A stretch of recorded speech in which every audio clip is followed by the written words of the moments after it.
Walimu katika kaunti hiyo ya Kitui chini ya muungano wa KUPPET wamefanya maandamano ya amani kulaani mauaji ya walimu wawili wanaodaiwa kuuawa na wapenzi wao. Katibu wa KUPPET tawi la Kitui Philip Manzo pamoja na katibu wa masuala ya jinsia Dalphin Mweni wameitaka serikali kuimarisha usalama na jamii kusuluhisha migogoro ya kifamilia kwa amani, huku mkuu wa polisi akiahidi kuwa wahusika watafikishwa mahakamani.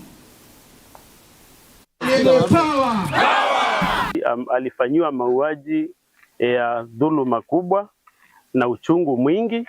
Tumetoka nyumbani hivi sasa na tukajulishwa na familia kwamba alipigwa kwa nyundo kichwani na akapasuliwa kichwa. Mwenzetu Helen ambaye ametutoka na mwenzetu Kasingili ambaye alitotoka miezi michache iliyopita, tupate haki. Na inayohuzunisha zaidi ni kwamba ambaye tunamhusisha na hii kifo bado ni relative wa yule ameua huyu mwingine, na tunasema ni kwamba wanasema wako na connection ama wanajua mtu. Tunasema mpaka hiyo justice itendeke, hatutasimama na walimu wa Kitui hatutalala. Mwalimu wa kwanza ambaye anahusika na kifo chake ni mpenzi wake.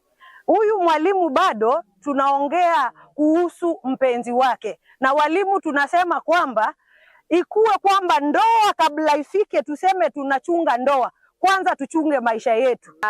Kama walimu wa Mutitu tunasikia hatuna usalama wa kutosha, hata tunafanya kazi katika mazingira ambayo inatia hofu. Kwa hivyo tunauliza serikali iweze kuchukua hatua dhabiti, ndio tukiwa mahali hapa tuwe tunajua tuko na usalama wa kutosha. Police, National Police Service, tunasema pole kwa hicho kitendo na tunaahidi to make every stone out, to turn every stone mpaka jamaa afungwe.